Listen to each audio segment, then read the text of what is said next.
जय गुरुदेव। प्रेम न बारी उपजे, प्रेम न हाट बिकाय। राजा परजा जेहि रुचे, शीस दे लई जाय।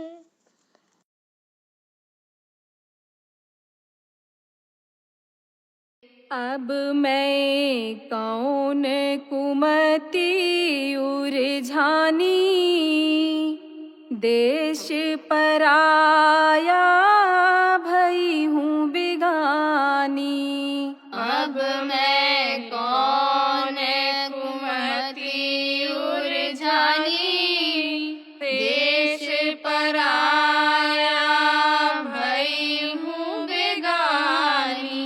अब की बार मोही लेव सुधारी, मैं चरणन पर निश दिन वारी। अब की बार मोही लेव सुधारी, मैं चरणन पर निश दिन वारी। रहूं पछताए झुरू मन अपने, कैसे लगूं मैं संग पिया अपने। रहूं पछताए झुरू मन अपने, कैसे लगूं मैं संग पिया अपने। मैं धरती पिया बसे आकाशा, बिन पाए पिया रहूं उदासा।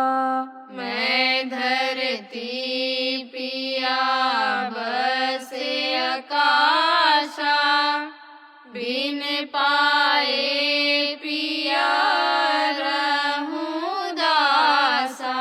हे सतगुरु सुनो मेरी टेरा, काल चक्र अब मारो घेरा।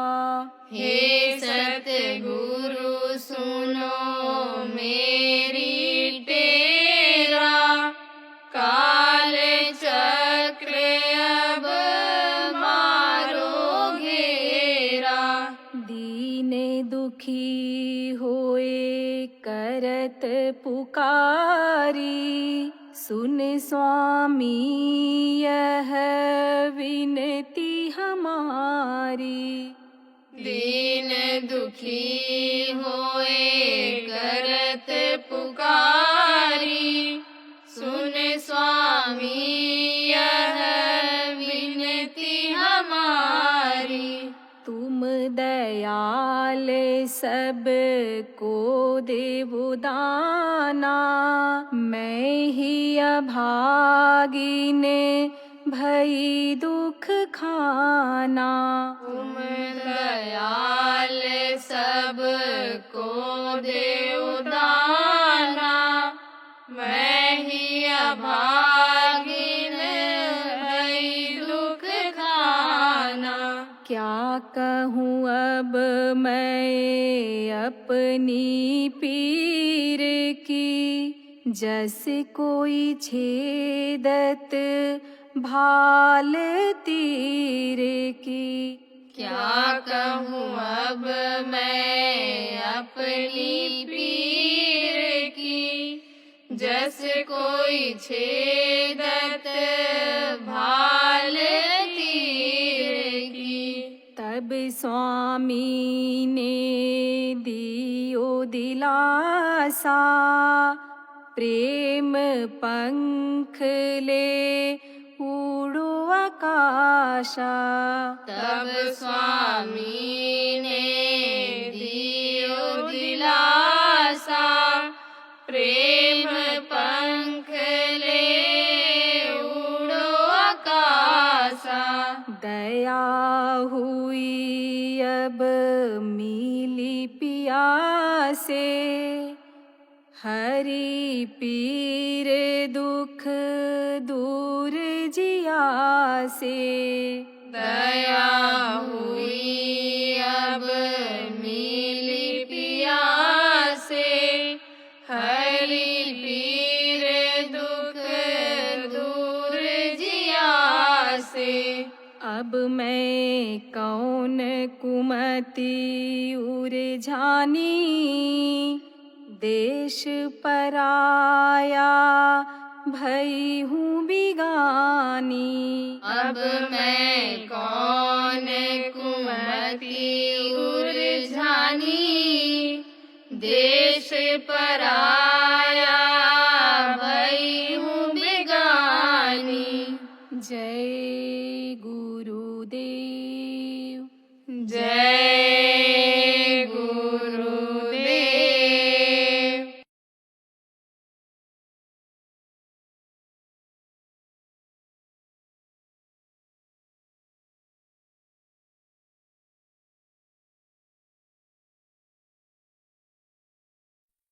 देखो, प्रलय होती है, नित्य प्रलय, रोज प्रलय होता है, रोज पैदा होते, रोज मरते हैं। इकट्ठा आप देखो, पतंगे बरसात में पैदा हुए इकट्ठे मर जाते हैं, एकदम ढेर लग जाती है। तो यह नित्य प्रलय। खंड प्रलय में क्या होता है, पहाड़ धस गया, बाढ़ आ गई, घर गिर गया, जलजला यानी समझो कि भूकंप आ गया, तो यानी समझो कि नुकसान हो जाता है, वो खंड प्रलय होता है। और महाप्रलय में क्या होता है, सिमटाव होता है। महाप्रलय यह धरती बिल्कुल भूरी हो जाती है, कोई तत्व इसमें नहीं रहता, धरती का तत्व खत्म हो जाता है, पानी धरती को अपने में मेरा लेता है। जब पानी ही पानी रह जाता है संसार में, तब इसका शोषण होता है, अग्नि इसको सोखती है, अग्नि को वायु सोखता है, वायु को आकाश सोखता है, आकाश भी सिकुड़ जाता है, देवी देवता बचते हैं, देवी देवता का स्वर्ग वैकुंठ भी समिट जाता है। ये सात चटाई की तरह से सिमटते महाप्रलय में चले जाते हैं। तो जिस तरह से उत्पत्ति होती है, उसी तरह से यानी समझो कि सिमटाव भी हो जाता है। तो आपको समझने की जरूरत है प्रेमियों कि यह सब शस्त्रम से तैयार हुआ है।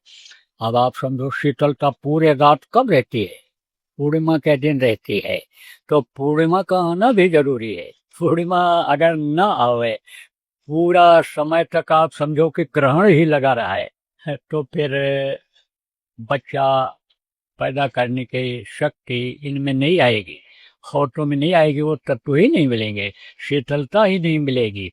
आप ये समझो, इन तत्वों की ही कोई कमी जब हो जाती है, तब किसी किसी के बच्चे नहीं पैदा होते हैं। अगर सूरज निकलना बंद कर दे तो समझो कि गर्मी वो नहीं मिल पाएगी, मनुष्य को तत्व नहीं मिल पाएंगे, तो समझो कि वीर्य की उत्पत्ति ही नहीं होगी। इसलिए ये सारी चीजें जो बनाई गई हैं, प्रकृति ने बनाई हैं, किसके लिए बनाई हैं, मनुष्य शरीर के लिए बनाई।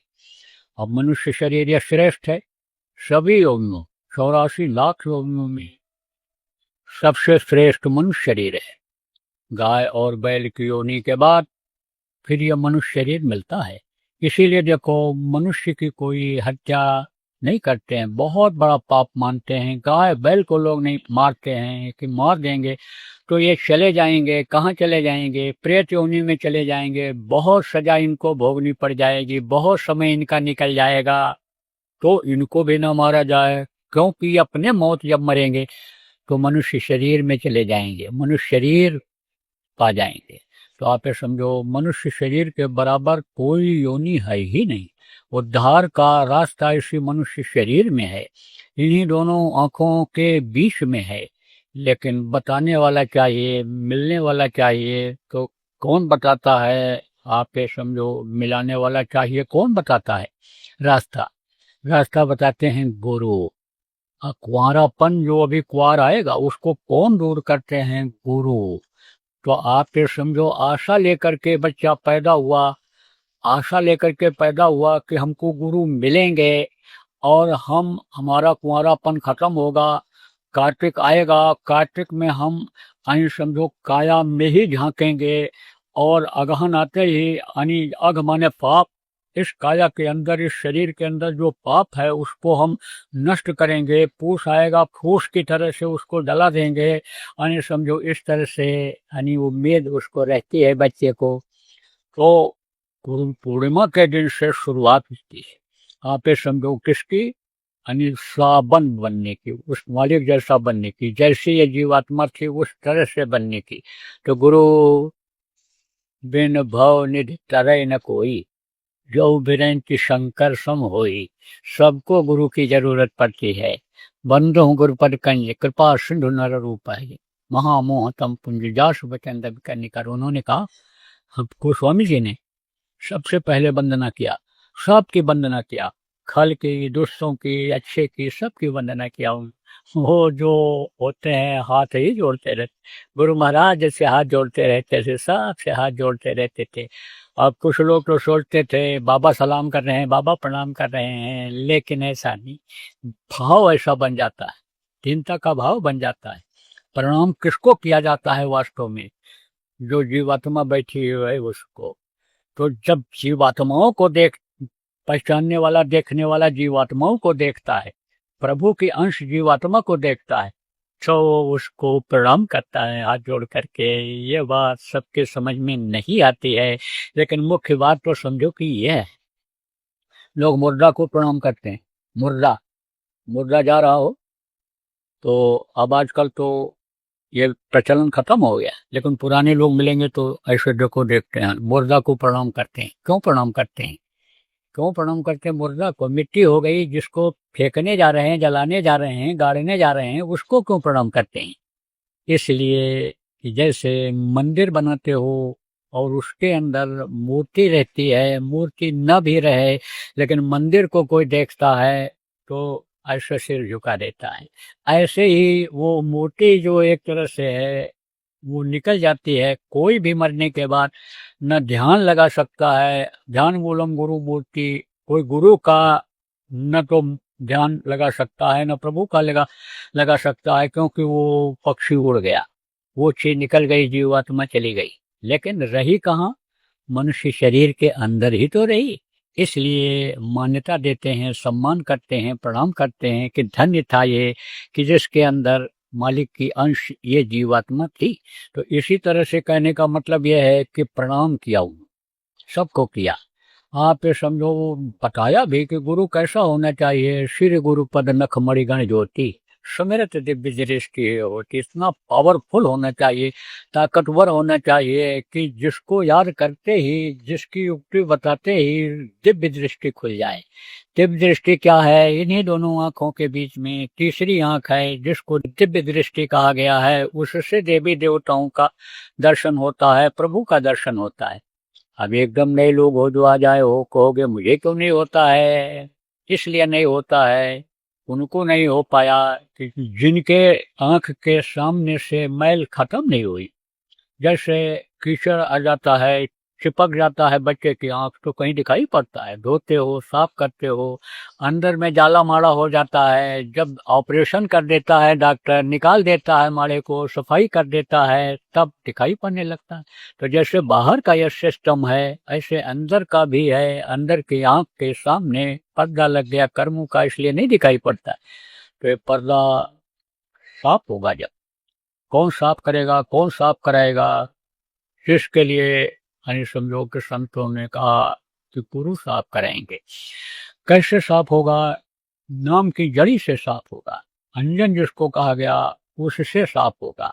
अंजन लगाते लगाते देखो पर्दे हट जाते हैं, दिखाई पड़ने लगता है। ये माताएं अंजन पहले बनाती थी, कंपनियां भी बनाती हैं अंजन। ओ बुढ़िया का अंजन आज भी मशहूर है कि बुढ़िया की आंख है यानी जो थी वो भी साफ हो गई, दिखाई पड़ने लग गई, पर्दा हट गया, गंदगी हट गई। तो समझो कि वो जो नाम का अंजन है, जब वो लगाएंगे, नाम की कमाई करेंगे, नाम की रगड़ उस पर जब होगी, तब वो आंख खुलेगी, तब कान खुलेगा। तो आप ये समझो कि ये कौन कराता है?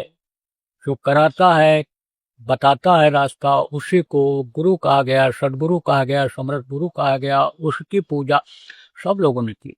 कबीर साहब ने तो यहाँ तक कह दिया कि तीन लोक नो खंड में, गुरते बड़ा न कोय। अब कर्ता करे न कर सके, गुरु करे सो होय। गुरु ही सब कुछ करता है। गुरु की महिमा लिखने में लोगों ने कलम तोड़ दिया, कहा धरती सब कागज करूं, लेखन सब बन रहा है, 7 समुद्र में मश करूं, बिल्कुल लिखा न जाए। धरती जितनी है सब कागज बना दिया जाए, पेड़ को कलम बना दिया जाए, समुद्र में स्याही घोल दी जाए, लेकिन गुरु की महिमा को इस धरती पर न लिखा जा सकता है न बताया जा सकता है। क्यों? क्योंकि वो ही परोपकारी, बाकी और कोई परोपकार नहीं कर सकता है। इसीलिए कहा गया संतों की महिमा अनंत, अनंत किया उपकार। अब अनंत उपकार क्या है ये भी आपको बता दें। देखो कोई जेल में बंद हो गया, अब वो उसके ऊपर दया आ गई कि भाई इसको खाने को मिलता है नहीं मिलता है, आप गए देखने के लिए, खाने को नहीं है तो दे दिया, कपड़ा फट गया तो आपने दे दिया उसको। आप ये समझो ठंडी में ठिठुर रहा है, बंद है कमरे में, आपने कंबल दे दिया, तो वो कहता है आपने परोपकार किया। लेकिन ये परोपकार कम हो जाएगा जब कोई जाएगा और उसका ताला खुलवा करके और कोठरी से बाहर निकाल देगा। जब वो आजाद हो जाएगा तब कहेगा यह आपका परोपकार कभी भूला नहीं जा सकता है, आपने हमको बंधन से मुक्त करा दिया, आपके इस परोपकार का बदला मैं नहीं दे सकता हूँ, मैं जीवन भर इससे यानी समझो ऋणी रहूंगा, उद्धार नहीं हो सकता हूँ आपसे। तो ऐसे ही गुरु बंधन से मुक्त करा देते हैं, क्योंकि बंधन में पड़े हो। अब मैल मैल से नहीं धोई जा सकती है, मैल को साफ करने के लिए स्वच्छ जल चाहिए, साफ जल चाहिए। सत्संग जल जब कोई पावे, मैला ये सब कट कर जावे। जब सत्संग मिलता है, सत्संग की बातों को समझते हैं, सत्संग की बातों को पकड़ते हैं, तब इसकी धुलाई होती है। आप ये समझो ऐसे धुलाई नहीं होती है, आप समझो कि ऐसे सफाई नहीं होती है, ऐसे ही छुटकारा नहीं मिलता है बंधन से जब तक सत्संग नहीं मिलता है। तो कैसे बंधे पड़े हो? ऐसे बंधे पड़े हो। पहला बंधन पड़ा देह का, दूसर प्रिया जान, तीसर बंधन पुत्र बिचारो, चौथा नाती मान, नाती के कौन नाती होवे वाको कौन ठिकान, धन संपत्ति और हाथ हवेली यह बंधन क्या करूं बखान, 16 15 17 रसरी बांध दिया तो बोवित टान, मरे बिना तुम छूटो नहीं, हर जीते जी धर सुनो न कान। बांधे पड़े हो इस बंधन में। शरीर का बंधन, खाने का इंतजाम, कपड़े का इंतजाम, औरत आ गई उसका बंधन आ गया, उसका भी ध्यान रखो, खाने पीने का, रहने का, साधन सुविधा का, जिस काम के लिए लाए यानी उसका ध्यान रखो। आप ये समझो प्रेमियों, बच्चा पैदा हो गया, उसकी दवाई पढ़ाई का इंतजाम करो, घर मकान हो गया, एक की जगह कई हो गए, रंगाई पुताई करो, बहुत धन दौलत हो गया, रखवाली करो, हाथ हवेली हो गई, उसको भी मेंटेन करो। ये सब क्या है? 16 15 17 रसरी, काम क्रोध लोभ मोह अहंकार, ये सब क्या है? ये सब बंधन है। तो बंधे पड़े हुए हो, अब इससे कैसे छूटोगे? जो समझे प्रभुता पर चाही, प्रभुता पाता हिम्मत नहीं। इसको समझो ये आज है कल नहीं रहेगा, ये है हमारे। कोई जरूरी नहीं है कि बच्चा पढ़ने के लिए गया और शाम को लौट करके आवे, कोई जरूरी नहीं है कि आदमी गया और शाम को नौकरी करके वापस आ गया, औरत घर से साग सब्जी खरीदने गई और वापस आ जाई। तो समझो ये हैं भी और नहीं भी हैं। रहो लेकिन इसमें फंसो ही नहीं। लक्ष्य इसी को ना बनाओ कि हमको गृहस्थी ही संवारनी है, हमको बाल बच्चों का ही ध्यान रखना है, हमको कमाई ही करनी है, हमको और कोई काम नहीं करना है। आप भूलो मत कि मौत सामने खड़ी है, भूलो मत कि मनुष्य शरीर भगवान की प्राप्ति के लिए मिला है, खाने पीने और बाहरी सुख के लिए, मस्ती के लिए नहीं मिला है।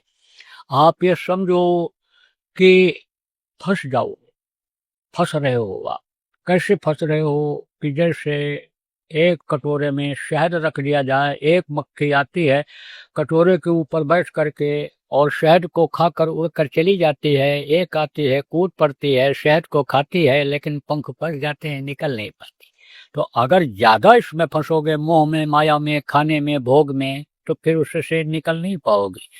बच्चा पैदा कर लो, कोई मना थोड़ा कर रहा है। एक भी बच्चा रहता है, एक भी बच्ची रहती है, नाम कर देती है। अब 4 बच्चे होते हैं, परेशान रहता है। अरे जिसके नहीं होते हैं कहते हैं एक बच्चा हो जाए, एक बच्चा हो जाए, 7 साल हो गया, 8 साल हो गया, 14 साल हो गया, बच्चे नहीं हुए, हो जाए, दया हो जाए, दया हो जाए। और जब कई हो जाते हैं तो कहते हैं मर जाते तो ठीक था, जीने नहीं दे रहे हैं, या जान के लाले पड़ रहे हैं, बहुत परेशान किए हुए हैं, तो क्यों ऐसा काम करते हो, जान के लाले क्यों डालते हो, क्यों ऐसी आफत पैदा करते हो भाई, फंसो मत। देखो किसी के बच्चे नहीं भी होते हैं तो संतोष करता है कि नहीं करता है। आपका एक बच्चा हो गया तो उसकी तरफ देखो कि जिसके नहीं है, आपके 2 हो गए तो देखो जिसके एक ही है उसकी तरफ देखो, उस दूसरे तरफ क्यों देखते हो, है कि इनके बहुत बच्चे होते चले जा रहे हैं। तो आप ये समझो फंसे हुए, इससे निकलोगे जब, तब ये बंधन टूटेंगे। बंधन में भी रहो लेकिन समझो कि बंधन से अलग भी रहो। राजा जनक क्या थे, बंधन में थे, हर राजा थे, लेकिन उनको सुख किसी चीज का अनुभव नहीं होता था। वो हमेशा लीन रहते थे, प्रभु को स्मरण करते रहते थे। आज पहने हैं हीरे का कि पगड़ी बांधे हैं, कि हम सोने चांदी के कपड़ा पहने हैं, कि हम खाली बनियान पहने हैं, उनको कोई अहंकार नहीं रहता था, उनको कोई भान नहीं रहता था। राज्य में रहते हुए भी, वो राजा होते हुए भी वो विदेही रहते थे, इसीलिए उनको विदेही कहलाया गया। ऐसे रहो आप, ये समझो जब इस तरह से रहोगे तब इस बंधन से छुटकारा आपको मिलेगा। जब ये मोह माया ढीला होगा, काम क्रोध पर अंकुश लगाओगे, तब यह बंधन ढीला होगा। और जीवात्मा बंधी हुई है, 4 शरीर के अंदर बंद है। यह पहला शरीर स्थूल शरीर, इसके अंदर शरीर है जिसको लिंग शरीर कहते हैं, जिसमें देवी देवता भूत प्रेत पिशाच जिन ये रहती। आप समझो इसके ऊपर में आप ये समझो सूक्ष्म शरीर है, और उसके ऊपर में फिर कारण शरीर है। जब ये चारों शरीर से छुटकारा होगा, जब पाप और पुण्य दोनों नष्ट होंगे, पाप पुण्य जब दोनों नाश है, तब पावे मम प्रभासे, तब ये जीवात्मा आगे बढ़ेगी, तभी ये गंदगी साफ होगी। और गंदगी जब तक रहेगी, यानी समझो जैसे पेट में विकार रहता है, गंदगी रहती है, तो एक के बाद दूसरा रोग, दूसरे के बाद तीसरा रोग, चौथा रोग पैदा होता रहता है। और पेट अगर साफ हो जाए, बढ़िया से आदमी खाए, आराम से लेटिन हो जाए, तो कोई रोग नहीं होता है। ऐसे गंदगी कब साफ होगी, धीरे धीरे साफ होती जाती है। जीवात्मा जैसे आगे आगे बढ़ती है, तैसे गंदगी धीरे धीरे साफ होती जाती है। वो मानसरोवर में स्नान जब करती है तो बिल्कुल साफ हो जाती है गंदगी, क्योंकि गंदी चीज लेकर वहां जा ही नहीं सकते हो, कोई गंदगी है ही नहीं। देखो कहीं कहीं मंदिरों में ऐसे जूता उतरवाते हैं, सब जगह जूता उतार करके जाते हैं मंदिरों में लोग, लेकिन कहीं कहीं पर देखो पानी भरा हुआ रहता है, तो जूता उतारो, मोजा उतारो। अब मोजे में गंदगी रही, पसीने से जो गंदगी पैदा हो गई पैर में, जब वो धुल जाती है तो बिल्कुल पैर साफ हो जाता है, तो अब उस मंदिर में लोग जाते हैं। इसी तरह से वो जो प्रभु का दरबार है, एकदम गंदगी विहीन दरबार है वो, तो वहां पर जो तब पहुंचता है जब ये सारी चीजें छूट जाती हैं, यहीं पर ये सब रह जाती हैं। इनका सबका भंडार है, मन का भंडार है, काम करो, इनका सब भंडार है, उसी में छूट जाते हैं। प्रवेश यानी पैदा होते ही इनका असर शुरू हो जाता है, एक के बाद दूसरा, दूसरे के बाद तीसरा, ये सब शुरू हो जाता है। तो आप ये समझो प्रेमियों, बंधन से मुक्त कौन कराता है, गंदगी को कौन साफ करता है, धोबी का काम कौन करता है, जिनके लिए कहा गया धोबिया वो मर जाएगा, चादर लीजिए धोए, चादर लीजिए धोए, भाई वो बहुत पुरानी, चल सतगुरु के घाट बहे जा निर्मल पानी। हमारे गुरु महाराज, ये जिनकी तस्वीर लगी हुई, ये नहीं, जिनकी तस्वीर है, फोटो है। फोटो लोग क्यों बनाते हैं, क्योंकि गुरु का चेहरा भूल जाता है, तो जब फोटो देख लेते हैं तो चेहरा याद आ जाता है, ध्यान करने में आसानी हो जाती है। अंदर में अगर दर्शन होने लग जाए तो कोई भी फोटो की जरूरत ही नहीं, कहीं मंदिर मस्जिद में कहीं भी जाने की जरूरत ही नहीं, विश्वास आनी हो जाता है। और जब ध्यान करो तब गुरु हाजिर मिलें, तो फिर फोटो भी लगाने की जरूरत नहीं है। तो आप ये समझो कि जिनका फोटो लगा हुआ है, यानी ये हमारे गुरु महाराज पूरे गुरु थे, पूरे सदगुरु थे। इन्होंने बहुत से लोगों को बंधन से मुक्त कराया, गृहस्थ आश्रम नहीं छुड़वाया, लेकिन इधर से मोह माया गृहस्थ आश्रम की तरफ से लोभ यानी खत्म किया, कम किया, और भजन कराया। तो भाई सब खत्म करने के लिए तो हम भी नहीं कहते हैं, कि बिल्कुल खत्म ही कर दो, आप विरक्ति ही ले लो, भजन ही करने लग जाओ। अभी ये कह दिया जाए तो बैठे रह जाओगे, भजन करते रहोगे। बहुत से आलसी लोग उसी में सोते रहेंगे, भजन करने को मिल जाए तो काम करने की क्या जरूरत है। कुछ बच्चे कहाँ से खाएंगे, औरत तो डंडा लेकर के पहुंच जाएगी, उठ उठ उठ उठ। काहे के लिए लाया था, खिलाने के लिए पहनाने के लिए लाया था, है कि ये कान में उंगली लगा के बैठने के लिए लाया था। सरकार को अभी कानून बनाना पड़ जाए, कोई भजन नहीं कर सकता है, क्योंकि ये सारी व्यवस्था खत्म हो जाएगी। दफ्तर कोई जाएगा नहीं, सफाई कोई करेगा नहीं, रेल गाड़ियां बंद हो जाएंगी, हवाई जहाज बंद हो जाएगी, ठप हो जाएगी व्यवस्था की नहीं। इसलिए 2 घंटे का समय तो हर कोई निकाल सकता है। 12 घंटा में से मान लो दिन मानते हो, 12 घंटे की रात मान लो मानते हो, तो 1-1 घंटा तो सबको ही निकाल सकते हो। इधर से विरक्ति लो उतनी देर के लिए, और उधर के लिए चलो कि जिससे आपके अंदर के बंधन कट जाएं। तो गुरु महाराज ने बहुत से लोगों के बंधन कटवाए। इधर के बंधन सत्संग सुना सुना करके, सत्संग के वचनों की चोट मार मार करके मन को उन्होंने स्थिर कर दिया और भजन की तरफ लगा दिया, और अंदर के बंधन भी बहुत से लोगों के कट गए और पहुंच गए निजधाम अपने घर। इस दुख के संसार में नहीं आने वाले, बीमारी झेलने के लिए, लड़ाई झगड़ा झेलने के लिए, अपमान निंदा झेलने के लिए, इलेक्शन में हारने के लिए, बिजनेस में घाटा खाने के लिए, नौकरी निकलवा देने में, यानी फिर अब नहीं आते हैं, अब नहीं आने वाले। वो सुख के सागर में पहुंच गए। तो क्या आज अगर आप संकल्प बनाओ, गुरु पूर्णिमा के दिन, जो दिन पूरा गुरु का है, याद करने का संकल्प बनाओ और उनसे प्रार्थना करो, उनके बताए हुए रास्ते पर चलो, तो आप कोई सौतेले बेटे तो हो नहीं, आप क्या पार नहीं हो सकते हो? अरे आप भी पार हो जाओगे, लेकिन कहने से नहीं, करने से हो। कुछ गुरु महाराज करेंगे और कुछ आप करो। आप कुछ कम भी कर पाओगे तो गुरु मदद कर देंगे, लेकिन करोगे नहीं, चलोगे नहीं आगे, बढ़ोगे नहीं आगे, तो कौन आपकी मदद करेगा? कहीं चल पड़ो तो कहता भाई मैं बहुत कमज़ोर हूँ, चल नहीं सकता हूँ, मेरे पास सामान है, चलो काका लाओ सामान हम ले लेते हैं। कहीं लड़खड़ाने लगता है तो हाथ पकड़ लेते हैं, मदद कर देते हैं। पहाड़ पर चढ़ना हुआ, हाथ पकड़ करके चढ़ा दिया, खंडक पार करना हुआ, हाथ पकड़ करके पार करा दिया। ये सब काम तो हो जाता है, लेकिन चलो ही नहीं, आगे नहीं बढ़ोगे तो फिर कैसे काम बनेगा?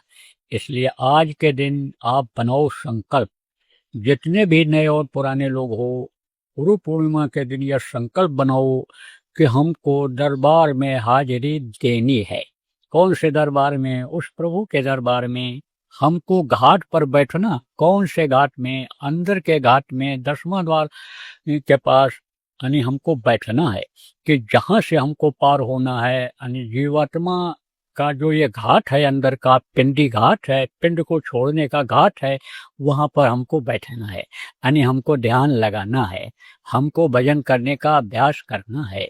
हमको मदद करने वाले इन धनियों का, जिनका नाम गुरु ने बताया है, उनका हमको सुमिरन करना है, उनको हमको खुश करना है। सबको खुश करना पड़ता है, खुश नहीं करोगे तो ये बाधा लाए।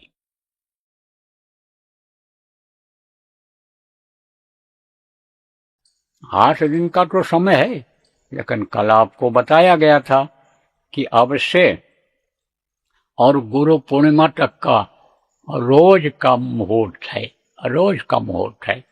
रोज करो, अपने घर में ही करो, अपने घर में जगह है, आसपास में सत्संगी हैं, नहीं जगह है उनके यहाँ, तो 5-5 घंटे की साधना शिविर यानी लगा दो। अखंड साधना शिविर अपने घर में ही लगा दो, लगवा दो आसपास में, जहाँ गांव में जगह हो, जहाँ कहीं भी शहर में जगह मिल जाए वहीं लगवा दो। रोज का बना दो नियम, रोज का, तो लगवाने वाले को भी फायदा और साधना शिविर में बैठने वाले को भी फायदा मिलेगा।